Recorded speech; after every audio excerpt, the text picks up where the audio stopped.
अरुणाचल प्रदेश के तवांग सेक्टर में line of actual control यानी एलएसी पर भारत और चीन के सैनिकों के बीच खूनी झड़प हुई है।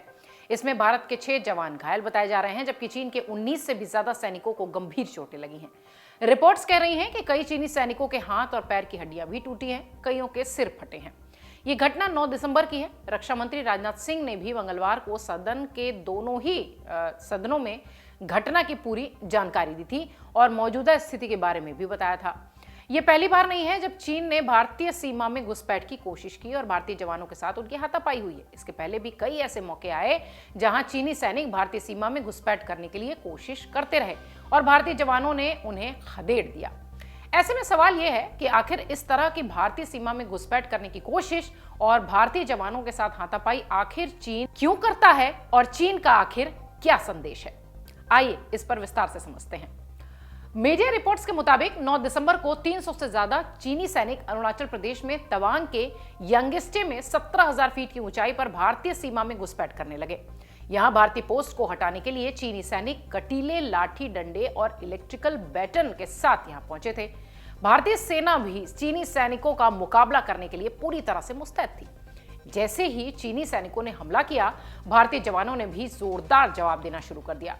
उस वक्त भारतीय पोस्ट पर 50 सैनिक ही थे, लेकिन सभी ने कटीले लाठी डंडों से चीनी सैनिकों को जवाब दिया। इसमें चीन के 19 से ज्यादा सैनिक बुरी तरह से घायल हो गए। कुछ की हड्डियां टूटी तो कुछ के सिर फटे। जवाबी हमले के बाद भारतीय अफसरों ने तुरंत हस्तक्षेप किया और चीनी सैनिक अपने लोकेशन पर वापस चले गए। 11 दिसंबर को दोनों देशों के लोकल कमांडर ने शांति व्यवस्था बहाल करने के लिए फ्लैग मीटिंग भी रखी और घटना के बारे में जानकारी दी। दोनों देशों ने सीमा पर शांति व्यवस्था कायम रखने पर सहमति भी दी। भारत ने कूटनीतिक तौर पर इस मुद्दे को चीन के सामने उठाया है। बता दें कि इससे पहले 15 जून 2020 को लद्दाख के गलवान घाटी में दोनों सेनाओं के बीच हिंसक झड़प हुई थी और जिसमें 20 भारतीय सैनिक शहीद हुए थे, जबकि चीन के 38 सैनिक मारे गए थे। हालांकि चीन ने केवल 4 सैनिक ही मारे जाने की बात कबूली थी।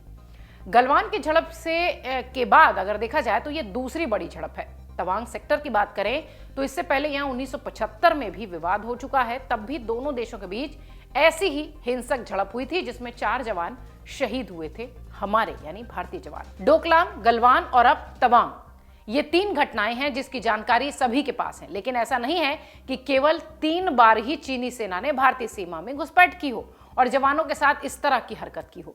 कई ऐसे वीडियोस सामने आ चुके हैं जो 2020 और 21 के बताए जा रहे हैं। मतलब साफ है कि चीन इस तरह की कई बार हरकतें कर चुका है और हर बार भारतीय सेना ने उसे मुंहतोड़ जवाब दिया है।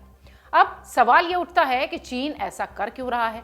इसे समझने के लिए हमारी टीम ने रक्षा मामलों के जानकार से बातचीत की और उन्होंने चीन की इस साजिश के पीछे 2 बड़े कारण बताए।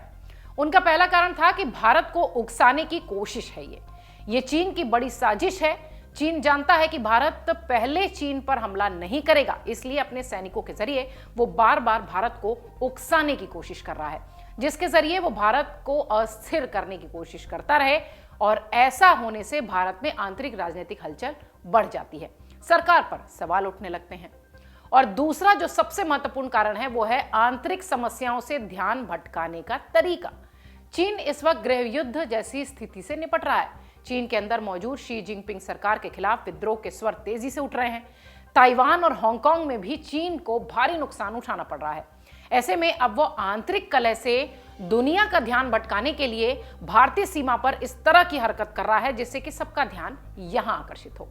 चीन की कोशिश है कि ऐसा करके अंतर्राष्ट्रीय मीडिया को भारत चीन सीमा विवाद को लेकर बात करने के लिए मजबूर किया जा सकेगा और लोग चीन के आंतरिक मुद्दों पर चर्चा नहीं करेंगे। ये वो 2 बड़े कारण हैं जिसको लेकर माना जा रहा है कि चीन लगातार भारत को उकसा रहा है। डाउनलोड करें अमर उजाला ऐप और पाएं खबरें लगातार। अगर आप ये वीडियो YouTube पर देख रहे हैं तो हमारे चैनल को सब्सक्राइब करें और बेल आइकन को दबाना ना भूलें। अगर आप Facebook पर ये वीडियो देख रहे हैं तो हमारे पेज को लाइक करें।